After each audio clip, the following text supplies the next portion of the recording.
اچھا آپ سمجھ رہے ہوں کہ میں ایکٹنگ کرتا ہوں, مجھے جینوئنلی کوئی غصہ نہیں آتا, اور میں اس کے اوپر اپنے آپ کو کریڈٹ نہیں دیتا, اللہ تعالیٰ نے مجھے ایسا کر دیا ہے الحمدللہ کہ مجھے واقعی کوئی غصہ نہیں آتا, ایک رتی برابر نہیں آتا, بلکہ میں بعض اوقات تو اپنی ہنسی بڑی مشکل سے کنٹرول کرتا ہوں. السلام علیکم جی دوستو, آپ نے دیکھ لیا سن لیا کہ مجھے غصہ نہیں آتا, اور مجھے تو میری تو ہنسی نہیں رکتی بعض اوقات.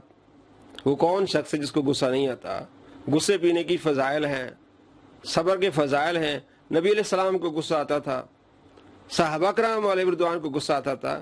یہ جھوٹ بول رہا ہے. ایک ہی شخص ہے جس کو غصہ نہیں آتا, دیوس ہے. مرزا صاحب کے ماننے والے مرزا صاحب سے پوچھ لیں کہ دیوس کسے کہتے ہیں. اس سے پہلے ہم نے اس کے 125 جھوٹ دکھائے ہیں. آج 5 مزید جھوٹ آپ کو دکھانے والے ہیں. کتنا بڑا جھوٹا انسان ہے. پہلا جھوٹ تو یہ کہ مجھے غصہ نہیں آتا. آپ اس کی ویڈیوز دیکھیں, لال پیلا ہو جاتا ہے. ویڈیوز کے ٹائٹل سے پتہ چل جاتا ہے کہ کتنا غصے میں ہے. میرے خلاف ٹرین چلانے والوں سن لو سے پتہ چلتا ہے کتنا غصے میں ہے. اور اس میں کیا کہتا ہے, میرا گولڈن کوڈ یاد رکھ لیں. لو جی, کیا ہے جی گولڈن کوڈ؟ وہ یہ ہے کہ جو بھی دنیا میں سنی ہوگا وہ ناسبی ضرور ہوگا. میرا گولڈن کوڈ یاد رکھیے گا. آج اور لے لو. یہ ہو ہی نہیں سکتا کہ دنیا میں کوئی شیعہ ہو اور اس کے اندر رافضیت نہ پائی جاتی ہو, اور یہ ہو ہی نہیں سکتا کہ دنیا میں کوئی سنی ہو اور اس میں ناسبیت نہ پائی جاتی ہو, الا یہ کہ اللہ کسی کو بچا لے سنی اور شیعہ دونوں میں سے. ناسبی کون ہوتا ہے؟ ناسبی وہ ہوتا ہے جو حضرت علی رضی اللہ تعالیٰ عنہ سے بغض رکھے. خود کہتا ہے, وہاں پہ لوگ ناسبی بیٹھے تھے, ناسبی وہ ہوتے ہیں جو حضرت علی سے بغض رکھتے ہیں. تو کہتا ہے جو بھی سنی ہوگا دنیا میں وہ ناسبی ہوگا, یعنی اس کے دل میں حضرت علی رضی اللہ تعالیٰ عنہ کا بغض ہوگا. کتنا بڑا جھوٹ ہے. کروڑوں اربوں لعنت ہوں اس شخص پر جو اہل سنت کو ناسبی کہے, جو حضرت علی رضی اللہ تعالیٰ عنہ سے محبت کرتے ہیں, پیار کرتے ہیں. سوشل میڈیا پہ آپ دیکھ لیں, جتنے بھی علماء اہل سنت ہیں مولا علی سے محبت کرتے ہیں, ان کے فضائل بیان کرتے ہیں. تو یہ غصے میں آ کے کہتے میرا گولڈن کوڈ ہے. اب اس کا دوسرا جھوٹ کہتا جناب زرافہ میں نے حلال کیا ہے. پہلے کسی کو یہ پتہ نہیں تھا. اور 3 جھوٹ آگے کہ عمار بن یاسر حبشی تھے, کالا ان کا رنگ تھا, ہونٹ ان کے موٹے تھے. کتنا بڑا جھوٹا انسان ہے. دیکھ لیں. زرافہ بھی بہیمت الانام میں آتا ہے, اس کا بھی کھر کٹا ہوا ہوتا ہے, وہ بھی مویشیوں میں آتا ہے. زرافہ حلال ہے. یہ میرے سے پہلے اگر امام حنیفہ, امام شافعی, امام بن حنبل, امام مالک نے نہیں بتایا تو بتائیں. کہتا کئی ایسے فقہی اجتہادی مسائل ہیں کہ جو آپ دیکھ رہے ہیں, فقہ کو اٹھا کر دیکھ لیں, شافعی, مالکی, حنفی, حنبلی آپ اٹھا کر دیکھ لیں, انہوں نے وہ فقہ کے مسئلے حل نہیں کیے. میں نے وہ فقہ کا مسئلہ حل کیا ہے. وہ کون سا؟ وہ زرافہ کا مسئلہ ہے جی. زرافہ کا مسئلہ میں نے حل کیا ہے. مجھے دکھائیں مجھ سے پہلے کس نے حل کیا. حالانکہ یہ بھی بات بالکل مرزا کی جہالت پہ مبنی ہے. بحمد تعالیٰ ہمارے فقہاء نے ان مسائل کو حل کیا ہے. اگر تم نے ان مسائل کو, ان کتابوں کو نہیں پڑھا تو تمہاری اپنی ذاتی جہالت ہے. میں آپ کے سامنے چند حوالے رکھتا ہوں. یہ امام ابن نجیم کی کتاب ہے الاشباح والنظائر. امام ابن نجیم فقہ حنفی کے بہت بڑے امام ہیں. المتوفیٰ 970 ہجری. یہ کتاب ہے کمال الدین دمیری کی, المتوفیٰ 808 ہجری, حیات الحیوان. اور یہ ایک اور کتاب ہے امام ابن نجیم کی البحر الرائق.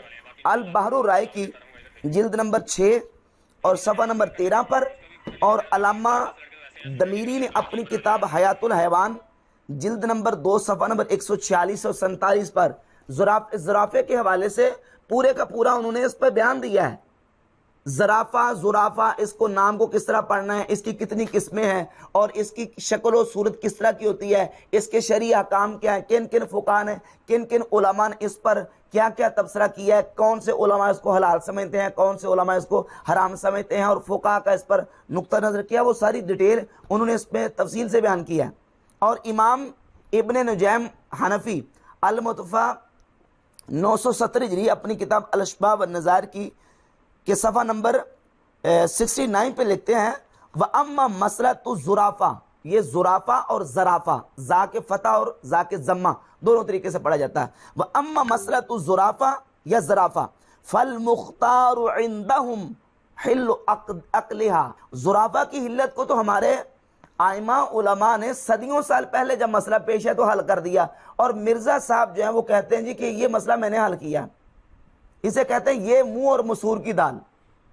آپ کو کیا پتا کہ یہ مسائل کس طرح حل کرنے, آپ کی اوقات کیا ہے. ان مسائل کو بحمد تعالیٰ فقہاء نے پہلے سے حل کیا ہے.